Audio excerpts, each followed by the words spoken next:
So I'd like to talk to you today about our worm composting system. And I have to give full credit to my husband, Mark, because he's always had this instinct that worms were very important to our garden.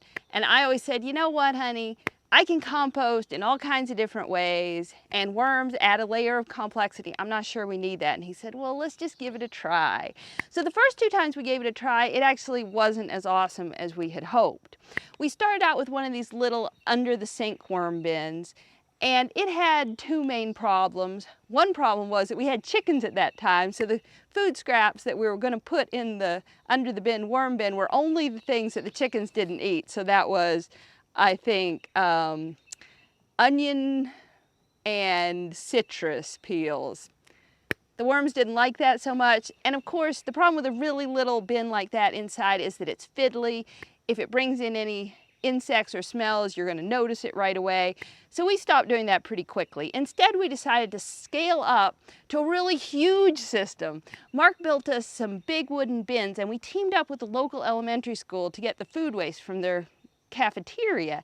And that sounded like a great idea. The worms would eat the food waste, turn it into great compost we'd add to our garden, almost an unlimited supply. The problem with that system turned out to be that the worms didn't like the food scraps. They thought they weren't high enough quality, and they just weren't thrilled. So 2 strikes. I was like, all right, honey, 1 more strike and you're out. Mark said, all right, we're going to do it right this time. So by this point, we had moved to Ohio, and we didn't have chickens anymore. So we had good food scraps to work with. And Mark wanted to make sure the bin was also really high quality. So Mark went to the reuse store and he got 2 used bathtubs. He set them on cinder blocks so they'd be a little bit raised up off the ground. And the purpose for that is so that if water gets in there, if too much liquid builds up, it'll just drain down through the drain hole and they won't get waterlogged. The worms won't flee through the hole, or at least not many of them, because compost worms are communal. They're going to want to stay inside the bin as long as you give them some pretty good food. So really the only building part he had to do was the lid. He framed it up with 2x4s, as you can see. He used these pretty hefty brackets here to give it some rigidity. And then he put on some nice high quality hinges. On top of it, he put this lightweight plastic, which is really excellent because, as you can see, it's no problem at all to open and close this lid. You want it to be as simple as possible so you'll go in it more often. The 2 worm bins are a little different in that the way the plastic overlaps on top of this one lets water pool on the surface, and it seeps down in there, which actually turns out to be something you would want to do, because this bin over here tends to get a little too dry because the water runs off. I sometimes have to open the lid when I know it's going to rain and let it get rained on, or I could water it. This one stays nice and wet. If anything, occasionally gets a little too wet, but not usually. So what do we put in these worm bins? First of all, I should tell you that what you see here on this side is well composted worm compost. Let me give you a close-up view.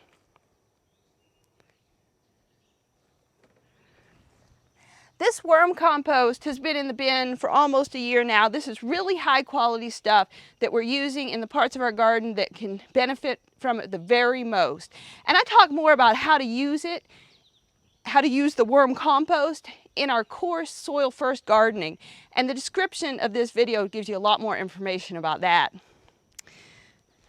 Over in this bin, you see some recently filled both horse manure, and underneath that horse manure, we have food scraps that we built up from our kitchen. So this is the new bin.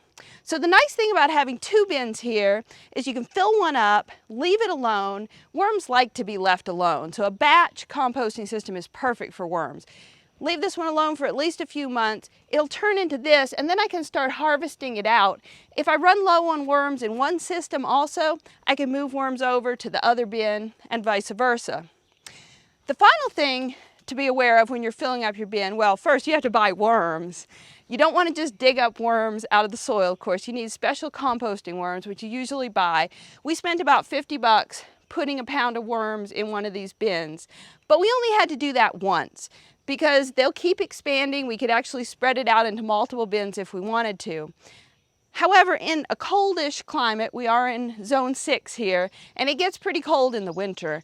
Worms outside, the compost worms, will freeze to death if they're just in a bin like this. So Mark came up with a solution to that too. He simply got a really cheap heat pad and a thermocube.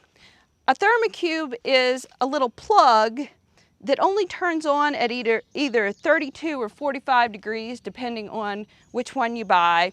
So it lowers your electricity use. You're not running heat all the time. You're only running heat when you really need it. So we put this in after the first freeze in the fall, and the way we put it in is we'll simply add it to one of the worm bins, put a little over top, and leave it alone. And what that does is it makes a safe spot for the worms to congregate toward, so that when I come back in the spring, there will be some living worms in here to spread out and repopulate the bins. We've tried a few different kinds of heat pads over the years. This one is multiple years old. It's been doing great even in this damp, dirty environment. It's a really cheap one. We've tried more expensive and supposedly higher end seed starting mats, but they tend to burn out pretty fast. So I recommend just this cheapo heating pad and this thermocube, which again, we're going to talk about more in the description. So to sum up, Mark was right. The worms are awesome. Now that we have our new system, they're an integral part of our home gardening system, and I highly recommend you give it a try.